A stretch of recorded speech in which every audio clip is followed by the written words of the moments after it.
It wasn't the life I had envisioned for myself, not at 68, and certainly not without Henry by my side. For 40 years we had shared everything, our home, our dreams, and our love. He had been my anchor, my companion, my greatest source of inspiration. But when he passed 5 years ago, it was as if the world had lost all its color. I had tried to find my footing after he died, throwing myself into my art, hoping to capture some of the vibrancy that had once fueled my life. But with every brushstroke, I felt further from myself. Eventually, I stopped painting altogether, packing away the easels, the canvases, and the paints that once gave me so much joy. I hadn't touched them in years. That's how I ended up here, in this quiet retirement community nestled in the hills. It was a beautiful place, really, a haven of manicured gardens, stone pathways, and small, elegant cottages. But beauty felt distant to me now, like an echo of something I could no longer reach. I spent my days walking through the gardens or sitting by the large windows of my cottage, staring at the view that had once brought me peace. It wasn't until I noticed Thomas, the quiet groundskeeper who tended the community gardens, that I began to feel something stir inside me again. At first, I paid him little mind. He was younger, perhaps in his mid-40s, and though he seemed kind enough, I wasn't looking for company. I was content, or so I told myself, to live out my days in solitude, surrounded by the memories of what had been. But as the weeks passed, I found myself watching him as he worked in the flower beds near my house. There was a gentleness to the way he handled the plants, as if he understood their rhythm, their need for care. He moved with quiet purpose, his hands deftly pulling weeds, planting new life, coaxing beauty from the earth. One afternoon, as I sat on my porch, sketchpad in hand but uninspired, he paused in his work to wipe his brow.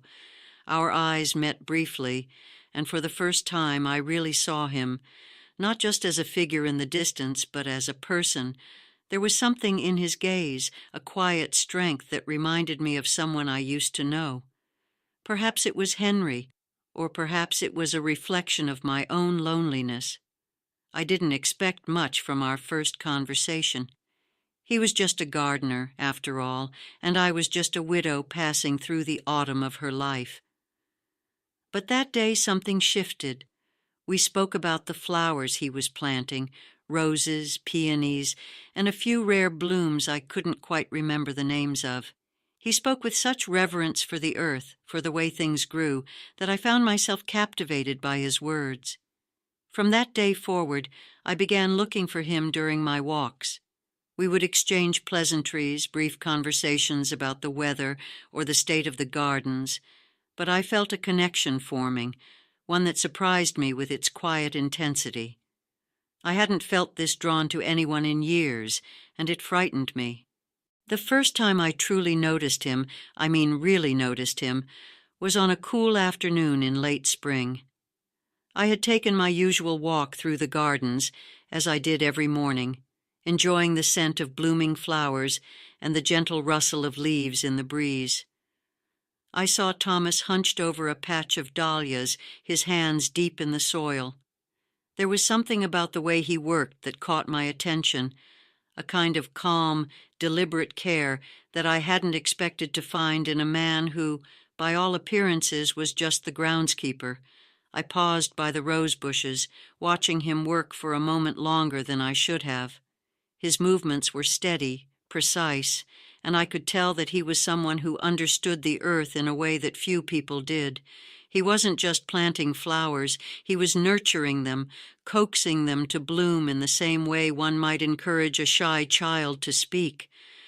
It had been a long time since I had felt any kind of spark, any desire to connect with someone. After Henry's death, I had closed myself off, retreating into my art, only to find that even my paintings had lost their color. But standing there, watching Thomas work, I felt a flicker of something I hadn't felt in years, Curiosity, perhaps, or maybe it was something deeper. I made my way over to him, unsure of what I would say.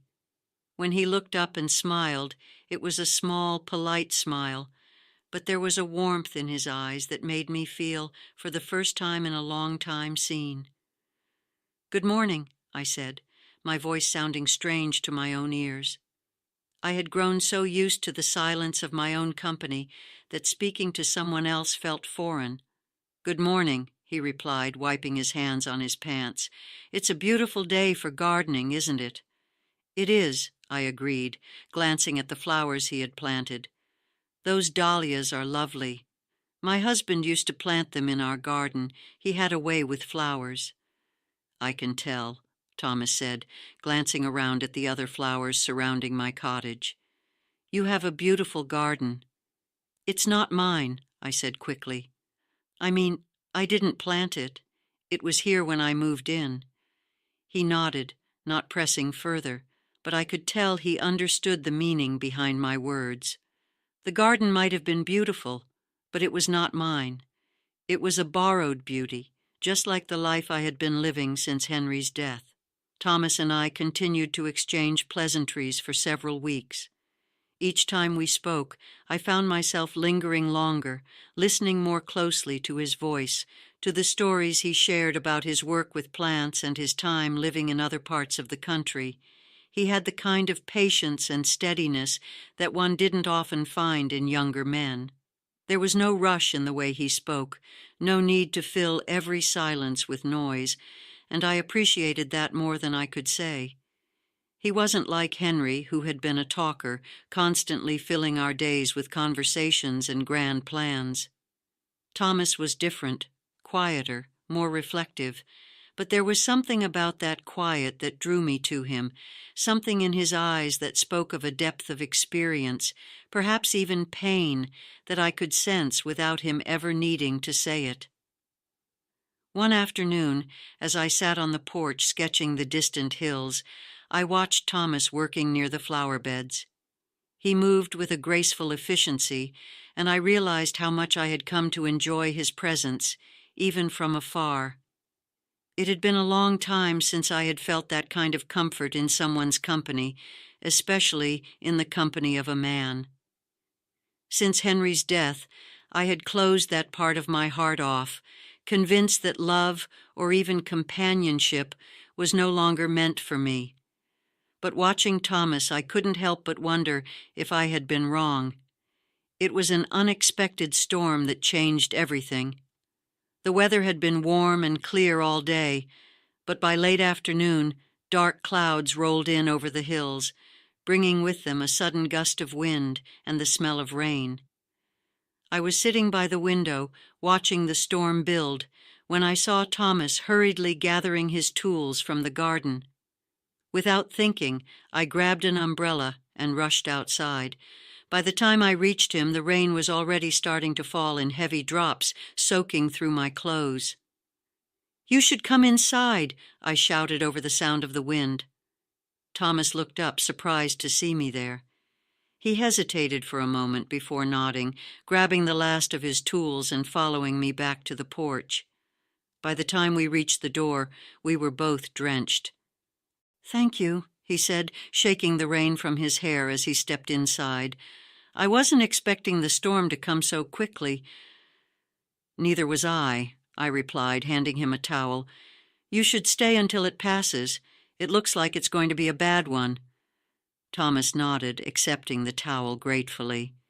As he dried off, I realized how strange it felt to have someone else in the house. Since Henry had passed, the cottage had been so quiet, so still.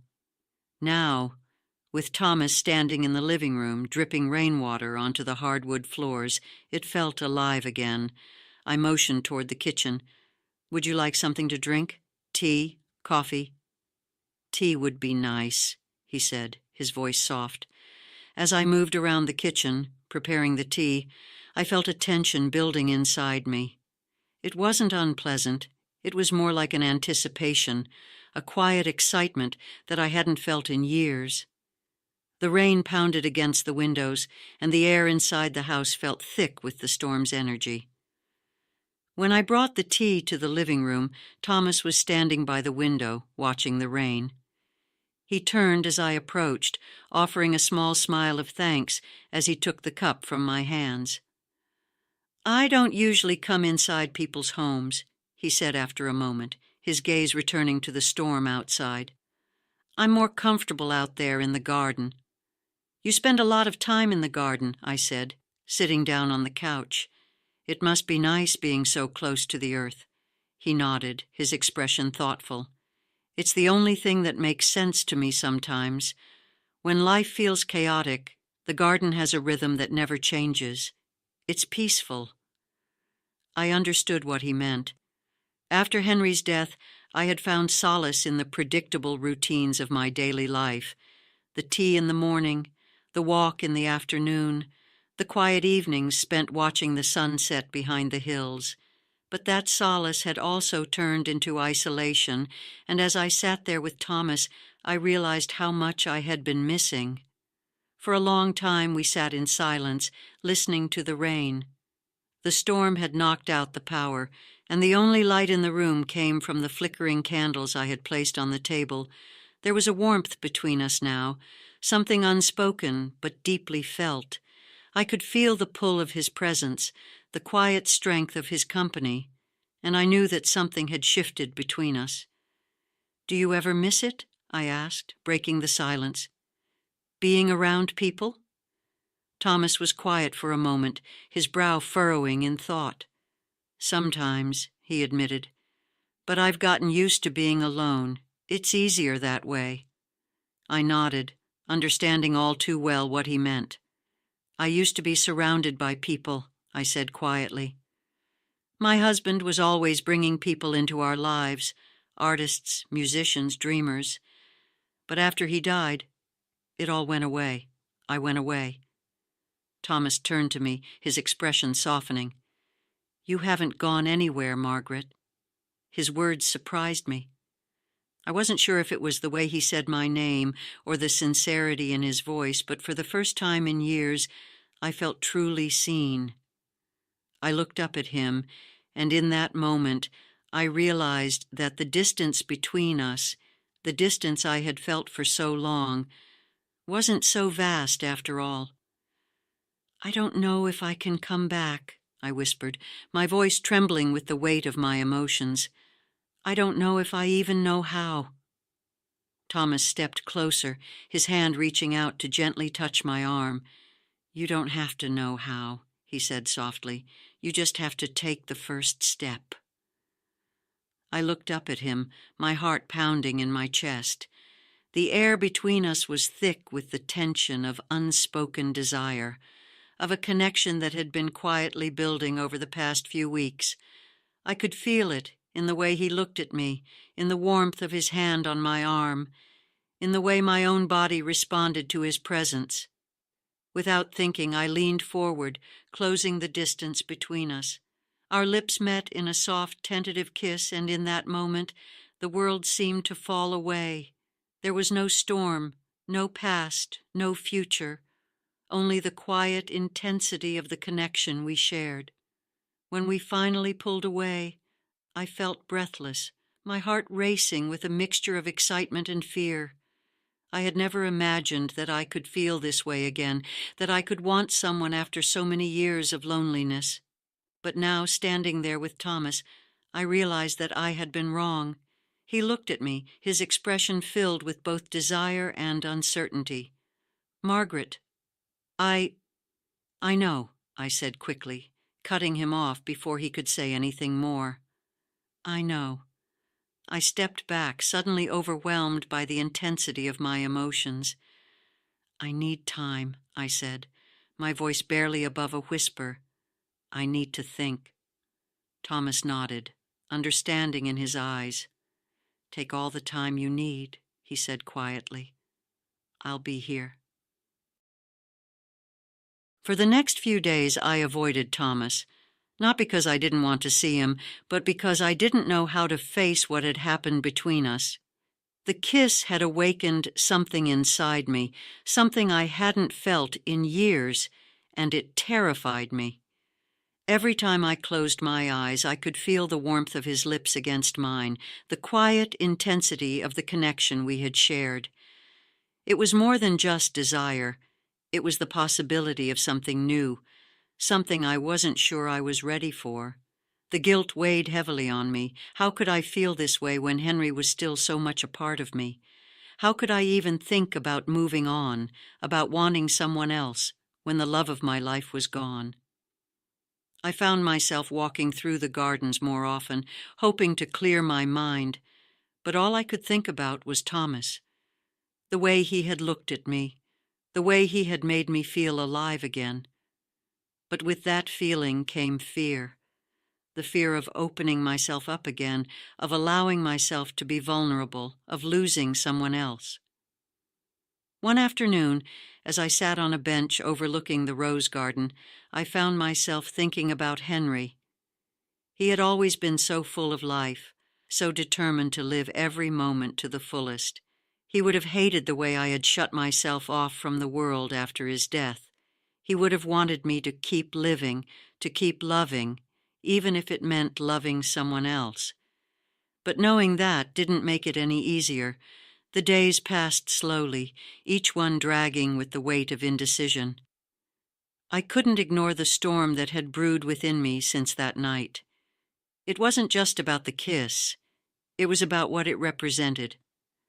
I had lived in the comfort of my grief for so long that the idea of feeling something new, something alive, felt both exhilarating and terrifying. I avoided the garden where Thomas worked, afraid of what I might say or do if I saw him, but his presence lingered in my mind. I had shared something with him that I hadn't with anyone since Henry died, a part of myself I thought was gone.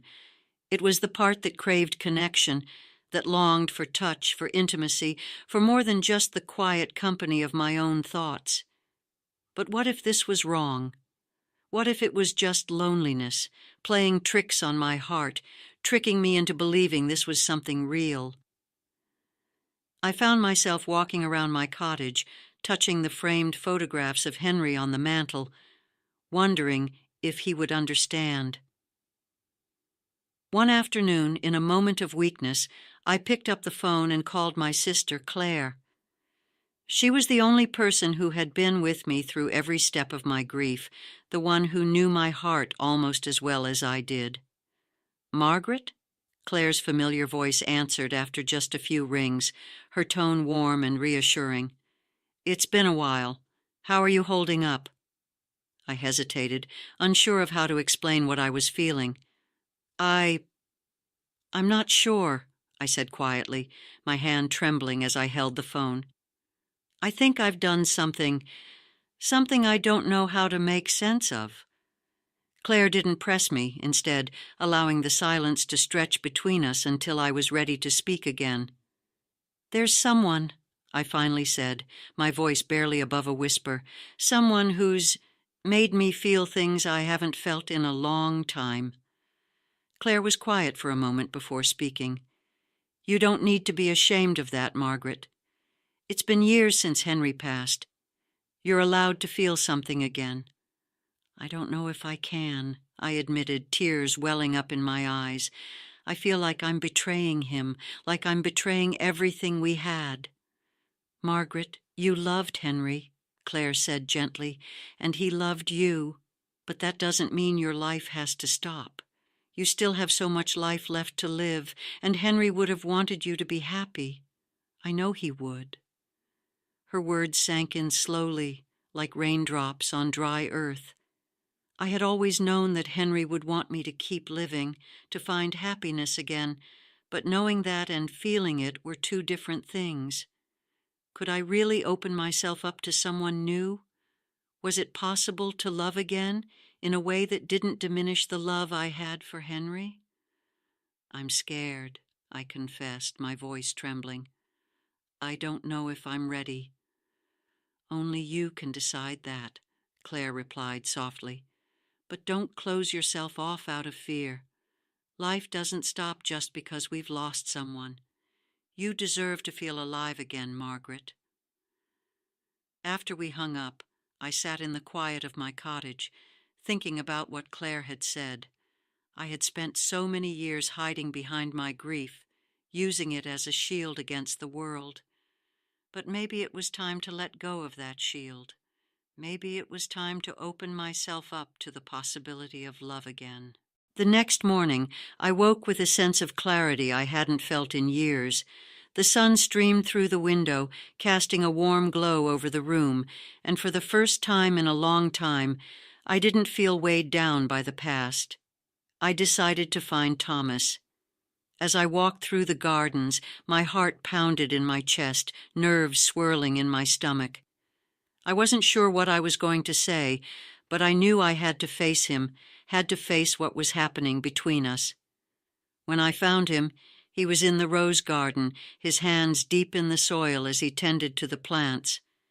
He looked up when he saw me, and I could see the uncertainty in his eyes, the unspoken question of whether I had come to push him away or to welcome him back. "Margaret," he said softly, standing up and wiping his hands on his jeans, "I wasn't sure if I'd see you again." "I wasn't sure either," I admitted, my voice shaking slightly. "But I needed to think. I needed to figure out what all of this means." Thomas nodded, his expression serious but understanding. "I didn't want to push you," he said quietly. "I didn't want to make you feel like you had to do something you weren't ready for." "I know," I said, taking a deep breath, "but I've been thinking a lot about this, about us. And I realize that I've been hiding behind my grief for so long that I forgot what it felt like to really live, to feel something real." Thomas stepped closer, his eyes searching mine. "And now?" "And now," I said, my voice steady, "I think I'm ready to stop hiding." For a long moment we stood there, the weight of our unspoken emotions hanging between us. Then slowly I reached out and took his hand, my fingers trembling slightly as they touched his. "I don't know what this is," I said, my voice barely above a whisper. "But I want to find out." Thomas smiled, a small, tender smile that made my heart ache in the best possible way. "So do I," he said softly. We stood there for a while, hand in hand, the late morning sun casting a warm glow over the garden. There was no rush, no urgency, just the quiet understanding that we were both taking a step into something unknown, something that had the potential to change both of our lives. Later that evening, I invited Thomas back to my cottage. The power had been restored, but I had kept the candles lit, their soft light filling the room with a warmth that mirrored the emotions swirling in my chest. As we sat on the couch talking quietly, I realized that this was more than just attraction. This was a connection, a deep, unspoken bond that had grown between us over the weeks, nurtured by our shared experiences, our shared loneliness. At some point, the conversation fell away, and we found ourselves sitting in comfortable silence. Thomas reached out, brushing a strand of hair behind my ear, his touch gentle and careful. I felt my heart quicken, but this time I didn't pull away. I leaned into his touch, allowing myself to feel the warmth of his hand against my skin, the quiet intimacy of the moment. "You're beautiful, Margaret," he whispered, his voice soft and sincere. I closed my eyes, letting his words wash over me. It had been so long since I had allowed myself to feel beautiful, to feel wanted, but in that moment with Thomas by my side, I felt alive again.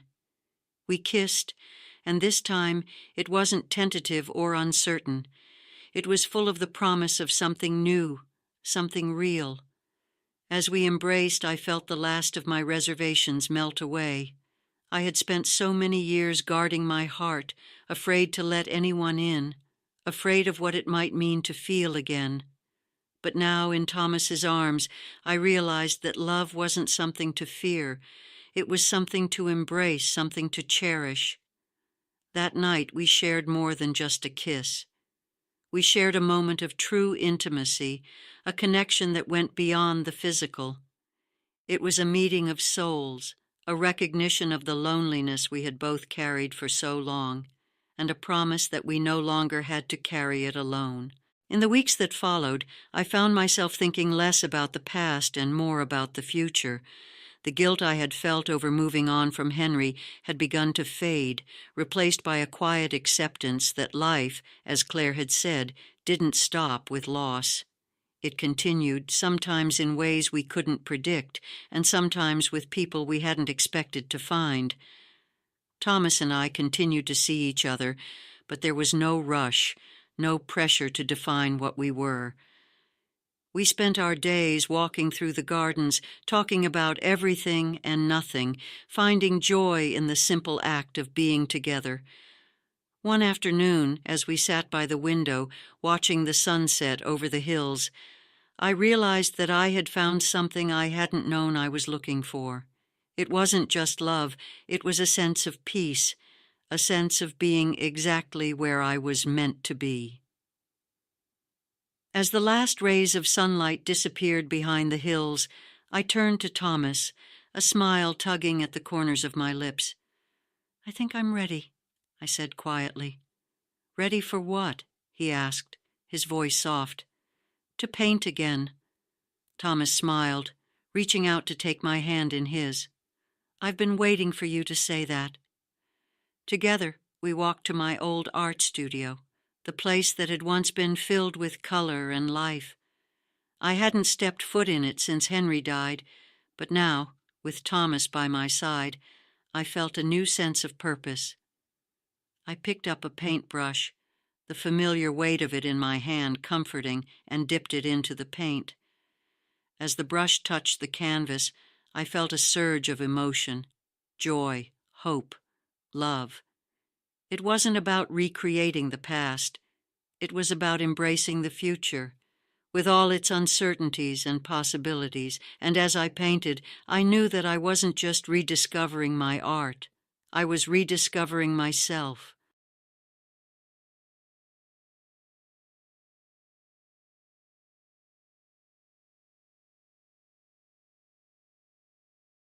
I never saw it coming, honestly. Isn't that what people say? We go about our days and nights thinking we know who we are and the people we're closest to. We assume that after a certain age, those wild impulses, those sparks of reckless daring, have long faded away, like forgotten ashes in the bottom of a fire pit.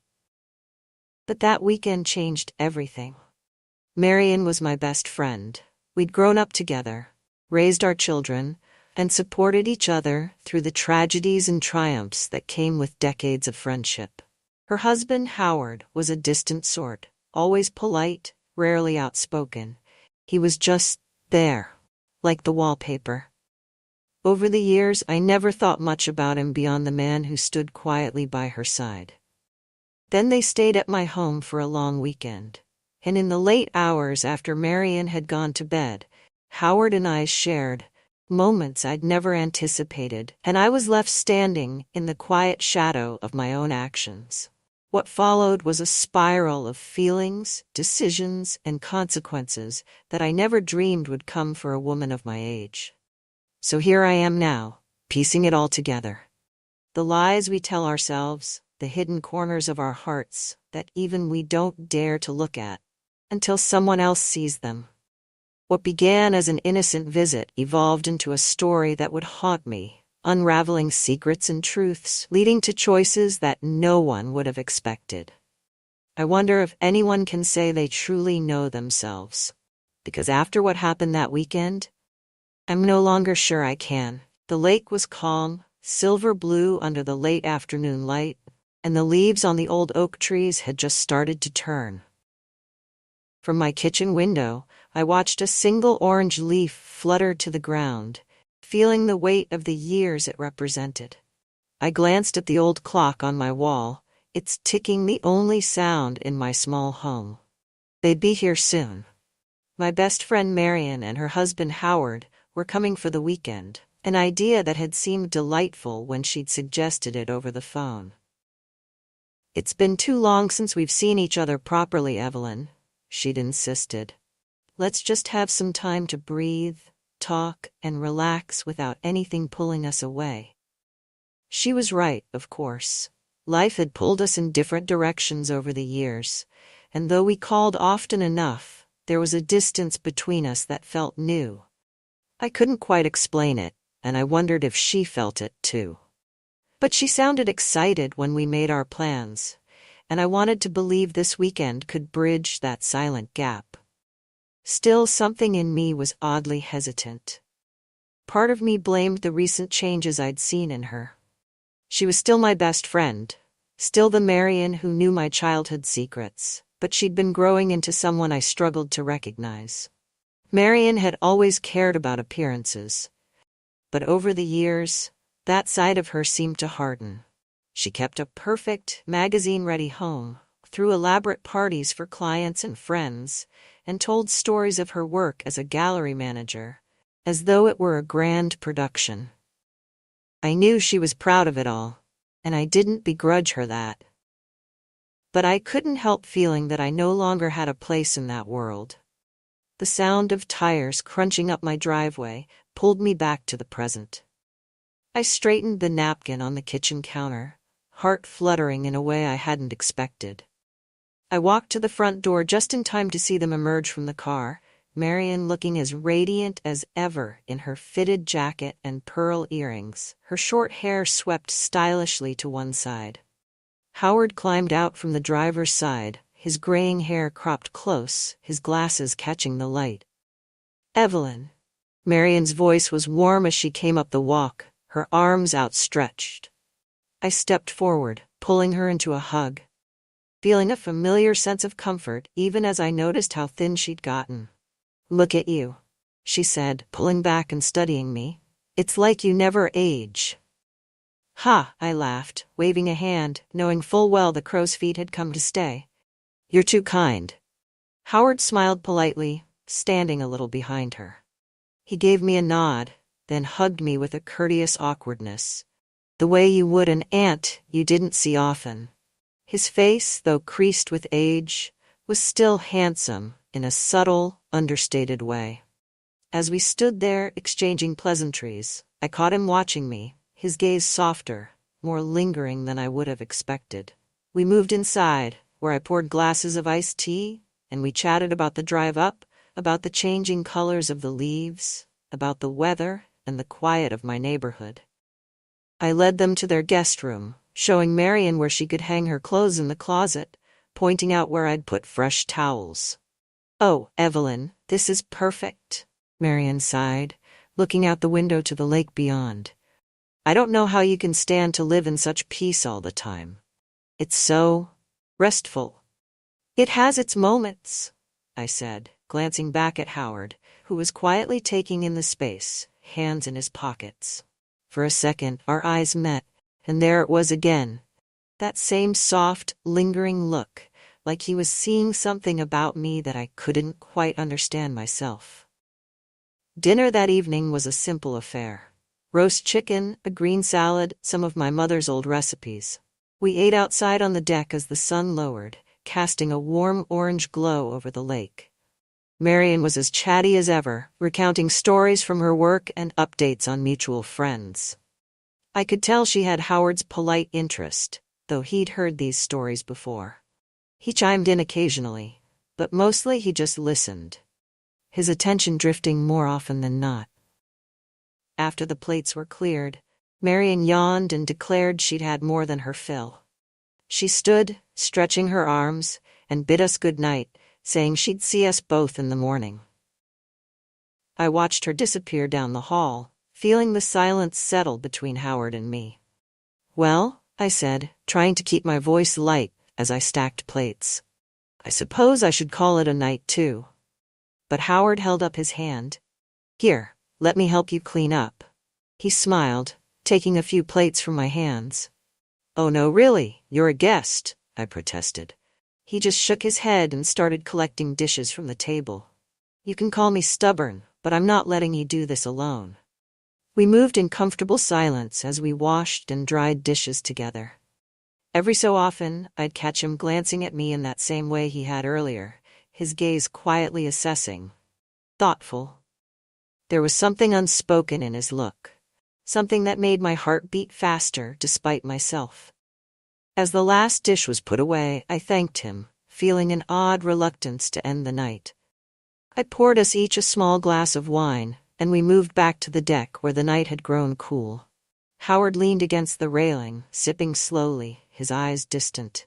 "This place," he said softly, "it's like something out of a memory. You're lucky, Evelyn." "Sometimes," I replied, watching his profile against the darkening sky. "Though I imagine it might feel quiet compared to the life you're used to." A small, sad smile crossed his lips. Quiet isn't always a bad thing. For a moment he seemed to be searching for words, his hand tightening on the glass. "Do you ever wonder how life might have been different, Evelyn? If you'd made other choices?" The question caught me off guard. "Of course," I said, setting my glass down and looking out at the lake. "Doesn't everyone? But we can't change the past." "No," he murmured. "But maybe we can make new choices." I turned to him, surprised by the look in his eyes, soft, almost wistful. It was then that I realized his hand was inches from mine on the railing, his fingers close enough that if I moved even slightly, they would touch. We lingered like that, the quiet settling around us, each of us bound by thoughts we couldn't say aloud. There was a tension between us I hadn't felt before. A charge I couldn't name but was suddenly aware of in a way that made my heart race. And just as quickly as it had come, he looked away, stepping back. "Good night, Evelyn," he said softly, his voice low. "Good night, Howard," I replied, barely able to meet his gaze.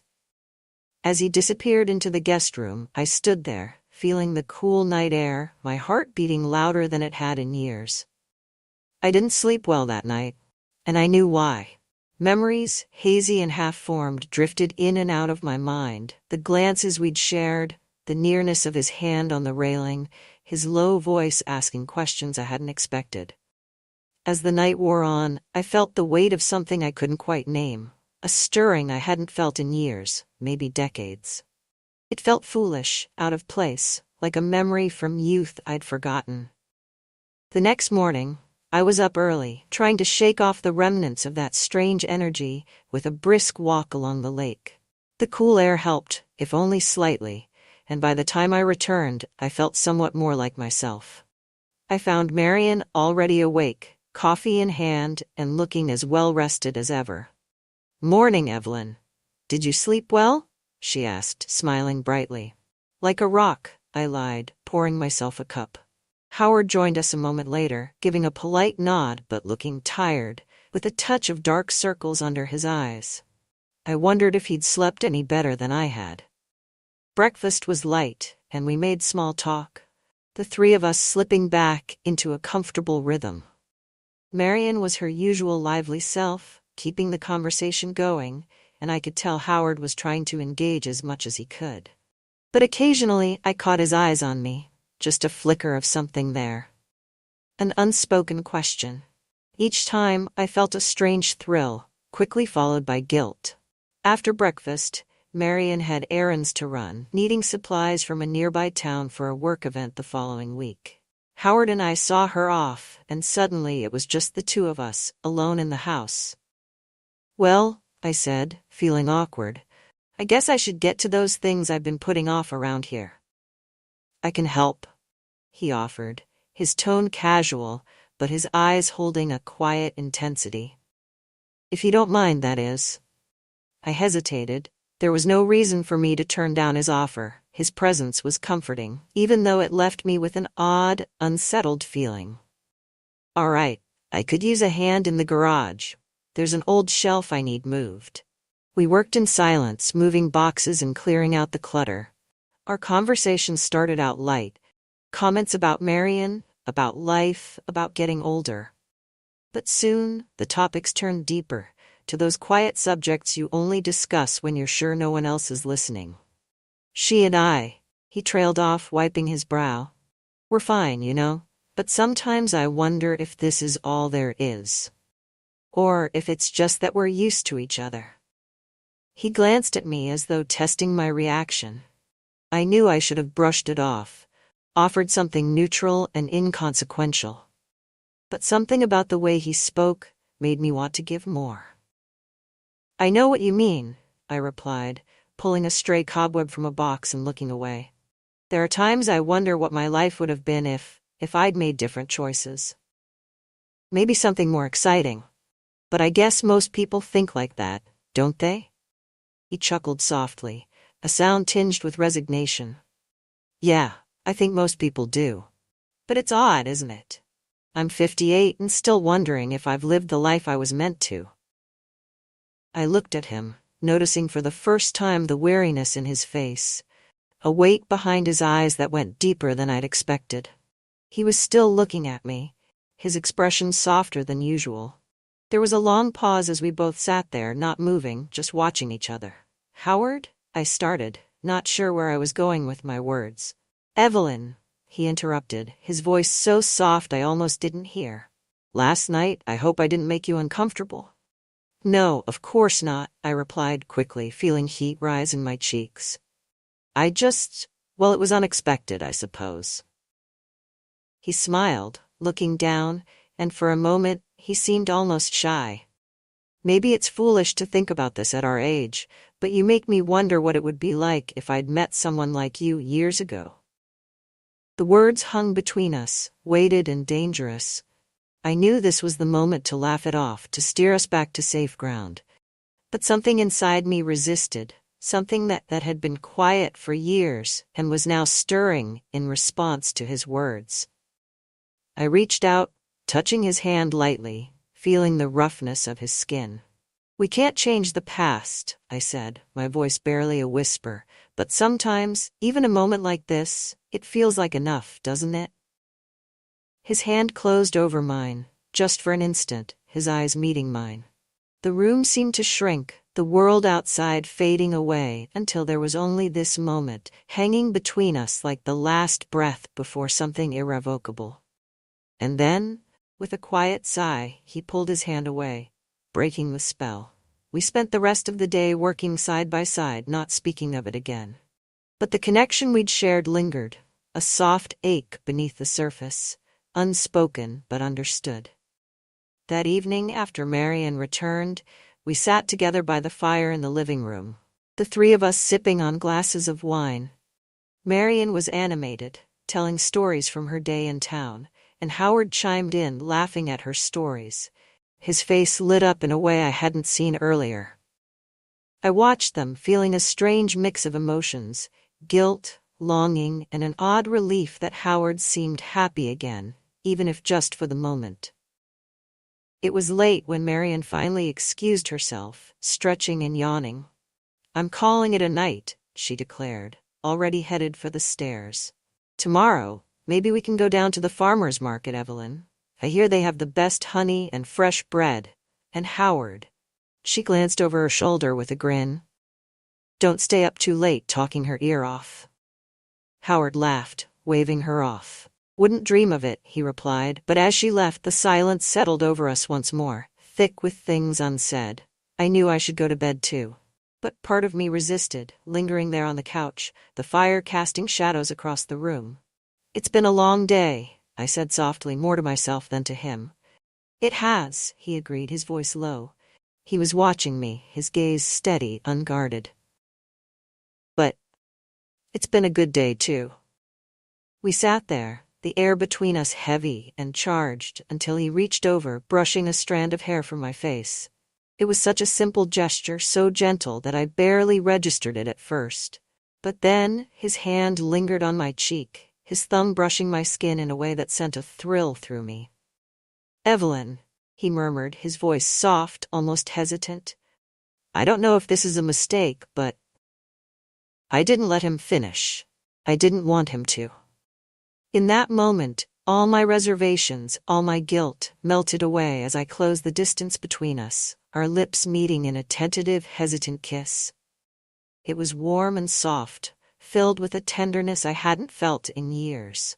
When we pulled away, the silence was almost unbearable. I could see the conflict in his eyes, the same emotions that were churning in me, but neither of us spoke. The kiss was brief, a moment of stolen intimacy that neither of us could explain or take back. "Good night, Howard," I whispered, finally breaking the silence. My voice was shaky, but I managed a small smile.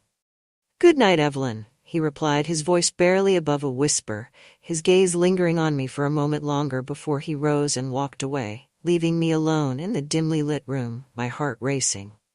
As I sat there, I felt a mix of emotions I could barely name. Joy, fear, guilt, and an undeniable sense of longing. What had I just done? And what would happen now? I didn't have any answers, only the knowledge that things would never be the same. The days that followed were a confusing blur of emotions, each moment spent with Marion and Howard carrying the weight of that kiss we'd shared. I found myself constantly on edge, balancing between the familiarity of my friendship with Marion and the new, unspoken connection with Howard. I knew we'd both crossed a line, and yet a part of me couldn't deny the thrill it had awakened. It was as if I'd been living behind glass, watching life pass by, and now suddenly that glass was shattered. The consequences, though, they were waiting. Every time I caught Howard's eye, every lingering touch of his hand reminded me of the risk. Then, one night, that line was crossed further. That evening, Marion had suggested a quiet dinner on the deck. She had an early meeting scheduled the next morning, so after the meal she excused herself early. Howard and I were left outside, the night air cool and laced with the scent of the lake and pine. The sky was clear, a deep indigo sprinkled with stars, and the moon cast a silvery light over the water. We sat side by side in silence, each of us lost in thought, our wine glasses resting between us on the table. The silence felt natural, like an understanding, one of those rare moments when words weren't necessary. Finally, I broke the quiet, feeling the need to address what had been lingering between us. "Howard," I began, searching for the right words, "about the other night. I don't think it was wise." He nodded, though his gaze was still focused on the dark expanse of the lake. "You're probably right," he replied softly. "But it didn't feel like a mistake, Evelyn. Not to me." His words struck me, and I felt myself unable to reply immediately. I could only watch him, his profile lit by the moon, his expression serious and yet gentle. I wanted to argue, to insist that this couldn't happen, but the sincerity in his eyes, the vulnerability, I knew we were both standing at the edge of something we hadn't planned but couldn't ignore. He reached across the table, his hand covering mine. The warmth of his touch was steady, grounding, and I felt the last of my reservations start to crumble. I should have pulled away, walked back into the safety of my house, locked the door behind me. But something held me there, something deeper than mere attraction. It was as if, in that moment, Howard and I both understood each other in a way no one else ever had. Without a word, he leaned closer, his lips brushing mine again, this time slower, softer. It wasn't a kiss of urgency, but one filled with the weight of years, of missed chances, and words unspoken. This kiss felt like both a beginning and an ending, a choice that couldn't be undone. When he finally pulled back, his hand still held mine, and we sat there in silence. We both knew what this meant, that we couldn't go back, couldn't pretend this hadn't happened. And yet, in that moment, neither of us seemed to care about the consequences. We spent the rest of the night talking in whispers, confessing things we'd never shared with anyone. He told me of dreams he'd left behind, of the things he missed, the parts of himself he felt had been lost in the daily routines of life. I shared my own stories, of the solitude that had both comforted and confined me, of the loneliness that no one had ever guessed was there. When we finally parted that night, there was no grand declaration, no promises made. Only the quiet understanding that something had changed, and that we would each have to face it, in our own way, come morning. The next morning was an uneasy one. Marian, oblivious to the undercurrents, greeted us cheerfully and proposed a trip into town to visit the local farmers market. I went along, smiling, nodding, and responding as naturally as I could manage. But inside, my thoughts were racing. What were we doing? Each time Howard and I exchanged glances, my mind flashed back to the previous night, to the conversations and confessions we'd shared. I felt a pang of guilt as Marian looped her arm through mine, laughing as she recounted some anecdote from her work. She trusted me completely, and here I was, hiding the very thing that would break her heart if she knew. By the time we returned home, I was exhausted, emotionally frayed. I retreated to my room for some quiet, trying to gather my thoughts, to make sense of what I was feeling. But the truth was, I couldn't make sense of it. Part of me wanted to end this now, to walk away before things got even more complicated. And yet, another part of me felt alive in a way I hadn't in years. I was startled from my thoughts by a quiet knock at the door. It was Howard. "Can we talk?" he asked, his voice low. I nodded, opening the door wider and letting him in. We sat across from each other in the small sitting area, the air thick with things unspoken.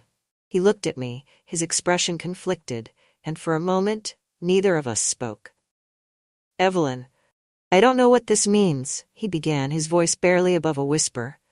"I just know that I haven't felt like this in a long time." I felt a lump form in my throat, and I swallowed hard, trying to keep my emotions in check. "Howard, whatever this is, it's dangerous. We could lose everything if Marian finds out."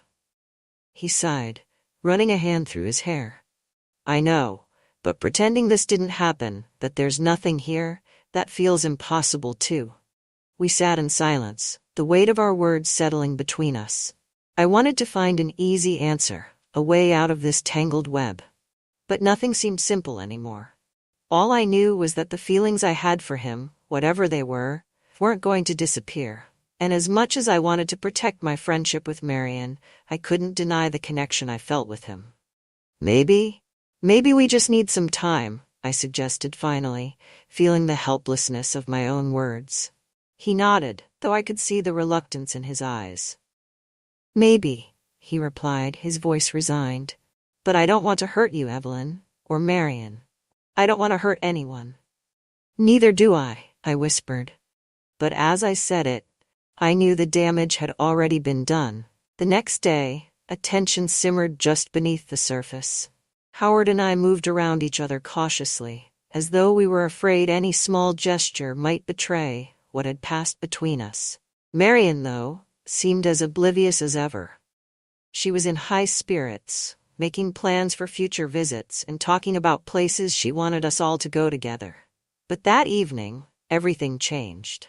It happened so quickly, I barely had time to react. I was in the kitchen, tidying up after dinner, when Marian called my name from the other room, her tone sharper than I'd ever heard. I walked into the living room, wiping my hands on a dish towel, only to find her standing near the sofa, her face a mixture of confusion and anger.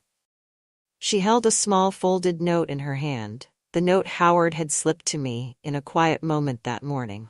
I had tucked it away in my sweater pocket, but must have dropped it without realizing. "What's this?" she asked, her voice cold. My heart pounded as I tried to find the words. "Marian, She held up a hand, silencing me. Her face was flushed, her eyes narrowed as she looked between Howard and me. "I'm not stupid, Evelyn. I see the way you've been acting. Both of you.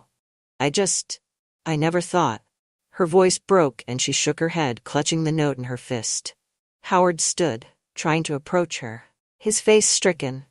"Marian, it's not what you think," he began, his voice trembling. She laughed, a sound that was both bitter and full of disbelief. "Not what I think. Howard, you've been lying to me. Both of you have.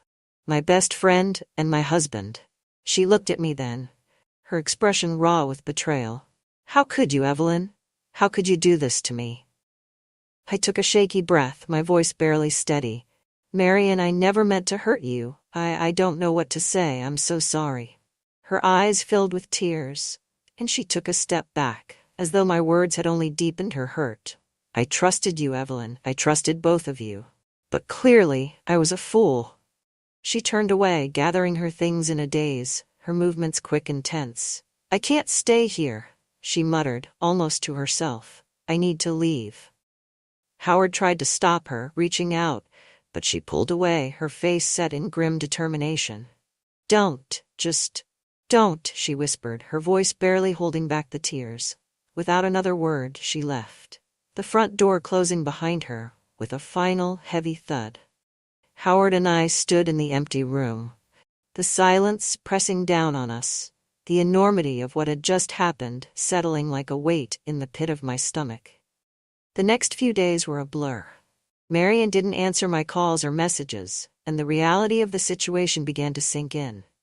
My best friend, the person I had known nearly my whole life, was gone, and there was nothing I could do to fix it. The hurt in her eyes haunted me, and the guilt gnawed at me constantly.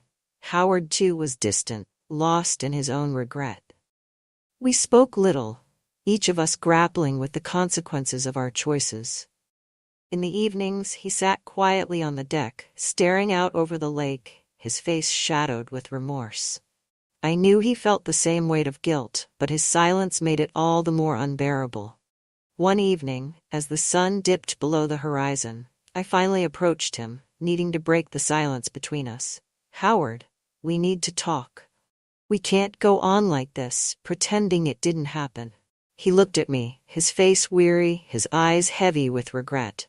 I know, he said quietly. But I don't know what to do, Evelyn. I've lost her. I've lost everything. His words pierced me, filling me with a fresh wave of guilt and sorrow. I know we can't change what happened, but maybe it's best if we go our separate ways. He nodded slowly, as though he'd known this all along. You're probably right, he said, his voice barely above a whisper. Maybe we both need time, away from each other, to figure out what this all means. We sat together in silence, watching the last light fade over the lake, knowing that this was goodbye. In that moment, I understood that while we had shared something real, something that had meant something to both of us, it wasn't enough to overcome the pain we'd caused. The next morning, Howard packed his things and left, leaving only a quiet emptiness behind. The weeks that followed were filled with emptiness and reflection. I spent long days by the lake, alone with my thoughts, reliving every moment, every decision that had led to this. I had lost not only Marian, but also the fragile connection I'd felt with Howard. And for what? A moment of stolen intimacy? A brief respite from loneliness? As the days passed, I began to accept the reality of my choices. I had betrayed someone who trusted me completely, someone who had been a constant in my life through every hardship. I knew that no apology would ever be enough to repair the damage I'd done, but I also knew that I couldn't live in regret forever. One afternoon, I took a long walk through the woods surrounding my home, letting the quiet soothe my thoughts. I thought of Marian, of the friendship we'd shared, and the memories we'd created over the years. I realized that while I might never have the chance to make things right with her, I could at least strive to live in a way that honored what we'd once shared. It was time to let go, to forgive myself and move forward. There was no going back to the life I'd known, but perhaps with time, there could be something new. Something built on honesty and self-acceptance. Months later, I received a letter. It was from Marian. My hands trembled as I opened it, unsure of what I would find. The letter was brief, her words carefully chosen. She wrote that while the pain of betrayal would take time to heal, she understood that we were all human, capable of making mistakes. She didn't forgive me, not fully, but she wished me peace. She hoped I would find a way to live without the burden of guilt. Her words were bittersweet, but they held a glimmer of hope. I took a deep breath, feeling a weight lift from my shoulders. It wasn't forgiveness, not entirely, but it was a beginning, a small step toward healing. As I folded the letter and placed it in a drawer, I realized that while I couldn't undo the past, I could choose how to move forward. I would carry Marion's words with me, a reminder of the cost of my choices, and the importance of honesty, of loyalty, and of the quiet courage it takes to live a life without regrets. In the end, that brief connection with Howard, however intense, had faded, but the lesson it left was one I would carry for the rest of my days. I had learned about the fragility of trust, the weight of desire, and the unrelenting need for forgiveness, not only from others, but from myself. And so I stepped out into the morning light, feeling the warmth of the sun on my face, ready to embrace whatever the future held, knowing that I would move forward one step at a time.